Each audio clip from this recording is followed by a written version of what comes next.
চলে এসেছি আমি তোমাদের এসপি ম্যাম নতুন করে নতুনভাবে সাজিয়ে আরও একটা নতুন ক্লাস নিয়ে।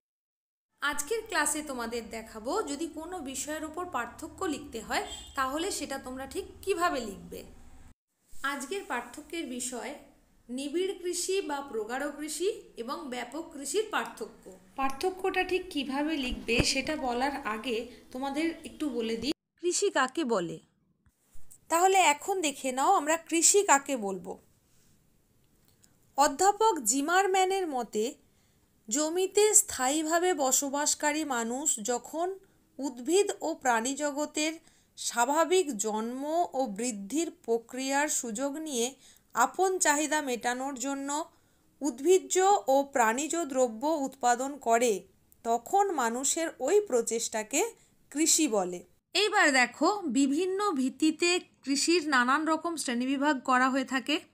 তো জমির পরিমাণ এবং জনঘনত্বের ওপর নির্ভর করে কৃষিকে মূলত দুটো ভাগে ভাগ করা হয়। এক হলো নিবিড় কৃষি বা প্রগাঢ় কৃষি আর অন্যটা হলো ব্যাপক কৃষি।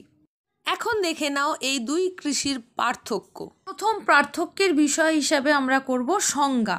যেসব দেশে জনসংখ্যার অনুপাতে জমির পরিমাণ কম সেখানে প্রচুর শ্রম ও পুঁজি বিনিয়োগ করে যে পদ্ধতিতে ফসল উৎপাদন করা হয় সেই পদ্ধতিকে বলা হয় নিবিড় কৃষি বা প্রগাঢ় কৃষি। যেসব দেশে লোক সংখ্যার তুলনায় জমির পরিমাণ বেশি, যেখানে কৃষি যন্ত্রপাতি এবং জড়শক্তির ব্যাপক প্রয়োগের মাধ্যমে ফসল উৎপাদন করা যায় সেই পদ্ধতিকেই বলা হয় ব্যাপক কৃষি। পরবর্তী পার্থক্যের বিষয় হিসেবে তোমরা করতে পারো অবস্থান। নিবিড় কৃষির ঘরে তোমরা লিখতে পারো মূলত ক্রান্তীয় জলবায়ু অধ্যুষিত অঞ্চলে এই কৃষি পদ্ধতিতে চাষবাস করা হয়ে থাকে। উদাহরণ হিসাবে দক্ষিণ পূর্ব এশিয়ার দেশগুলির কথা বলা যায়। আর ব্যাপক কৃষির ঘরে তোমরা লিখতে পারো প্রধানত নাতিশীতোষ্ণ জলবায়ু অধ্যুষিত অঞ্চলে এই পদ্ধতিতে চাষবাস করা হয়ে থাকে। উদাহরণ হিসেবে মার্কিন যুক্তরাষ্ট্র, কানাডা, অস্ট্রেলিয়া প্রভৃতির কথা বলা যায়। পরবর্তী পার্থক্যের বিষয় হিসেবে করতে পারো মাথাপিছু জমির পরিমাপ। নিবিড় কৃষির ঘরে লিখবে এক্ষেত্রে মাথাপিছু জমির পরিমাপ কম, আর ব্যাপক কৃষির ঘরে লিখবে এক্ষেত্রে মাথাপিছু জমির পরিমাপ বেশি হতে দেখা যায়। পরবর্তী পার্থক্যের বিষয় হিসেবে তোমরা করতে পারো চাহিদা। এখানে নিবিড় কৃষির ঘরে তোমরা লিখতে পারো এই কৃষি পদ্ধতিতে জমির পরিমাণের তুলনায় চাহিদার মাত্রা বেশি হয়। আর ব্যাপক কৃষির ঘরে লিখতে পারো এই কৃষিতে জমির পরিমাণের তুলনায় চাহিদা কম হয়। পরবর্তী পার্থক্যের বিষয় হিসাবে করতে পারো উদ্বৃত্ত ফসল। নিবিড় কৃষির ঘরে আমরা লিখতে পারি এই কৃষি পদ্ধতিতে কৃষিজ উদ্বৃত্ত ফসল তেমন থাকে না। ব্যাপক কৃষির ঘরে লিখতে পারো এই কৃষি পদ্ধতিতে প্রচুর উদ্বৃত্ত ফসল লক্ষ্য করা যায়। পরবর্তী পার্থক্যের বিষয়ের ঘরে করতে পারো সারের ব্যবহার।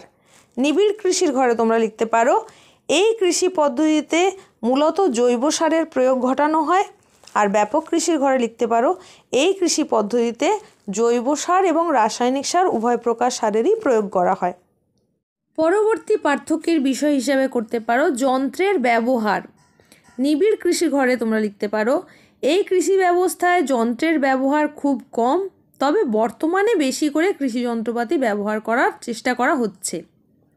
আর ব্যাপক কৃষির ঘরে লিখতে পারো এই কৃষি ব্যবস্থায় জমিতে প্রচুর পরিমাণে কৃষি যন্ত্রপাতির প্রয়োগ করা হয়, বিশেষত ট্রাক্টর, হারভেস্টার প্রভৃতি যন্ত্রপাতি ব্যবহার করা হয়। পরবর্তী পার্থক্যের বিষয়ের ঘরে তোমরা করতে পারো উদ্দেশ্য। এখানে নিবিড় কৃষির ঘরে তোমরা লিখবে এই কৃষি ব্যবস্থা মূলত পারিবারিক চাহিদা মেটানোর উদ্দেশ্যে এবং স্থানীয় চাহিদা মেটানোর উদ্দেশ্যে করা হয়ে থাকে। আর ব্যাপক কৃষির ঘরে লিখবে এই কৃষি বাণিজ্যের উদ্দেশ্যে করা হয়ে থাকে। পরবর্তী পার্থক্যের বিষয় হিসাবে করতে পারো ফসলের প্রকৃতি। নিবিড় কৃষির ঘরে তোমরা করতে পারো নিবিড় কৃষি ব্যবস্থায় ভিন্ন ভিন্ন ফসলের চাষ করা হয়। আর ব্যাপক কৃষির ঘরে করতে পারো এই কৃষি ব্যবস্থায় বিশেষত একরকম ফসলের উৎপাদন করা হয়। পরবর্তী পার্থক্যের বিষয় হিসাবে করতে পারো শ্রমিকের যোগ্যতা। নিবিড় কৃষির ঘরে আমরা লিখতে পারি এই কৃষি ব্যবস্থায় নিযুক্ত শ্রমিকের বেশিরভাগ জনই নিরক্ষর হয়ে থাকে, মূলত তারা অভিজ্ঞতার ভিত্তিতে চাষের কাজে নিযুক্ত থাকে। আর ব্যাপক কৃষির ঘরে লিখতে পারো এই কৃষি ব্যবস্থায় নিযুক্ত শ্রমিকরা সুশিক্ষিত এবং আধুনিক যন্ত্রপাতি ব্যবহারের ক্ষেত্রে দক্ষ হয়ে থাকে। পরবর্তী পার্থক্যের বিষয় হিসেবে তোমরা করতে পারো মূলধন। নিবিড় কৃষির ঘরে তোমরা লিখবে, এই কৃষি ব্যবস্থায় শ্রমিকের মজুরি, উন্নত মানের বীজ, সার প্রভৃতি প্রয়োগের জন্য মূলধনের প্রয়োজন হলেও তা ব্যাপক কৃষির মতো এত বেশি দরকার হয় না। আর ব্যাপক কৃষির ঘরে লিখবে, এই কৃষি ব্যবস্থায় উন্নত মানের বীজের ব্যবহার, উন্নত রাসায়নিক সারের ব্যবহার এবং উন্নত কৃষি যন্ত্রপাতির ব্যবহার, যেমন হারভেস্টার, ট্রাক্টর, থ্রেশার প্রভৃতি যন্ত্রপাতির ব্যবহারের জন্য অনেক বেশি পরিমাণ মূলধন বিনিয়োগের প্রয়োজন হয়। এখানে আমি অনেকগুলো পয়েন্ট বললাম, তোমরা তোমাদের পছন্দ মতো আর নাম্বারের ভিত্তিতে কতগুলো পয়েন্ট দেবে সেটা বেছে নেবে।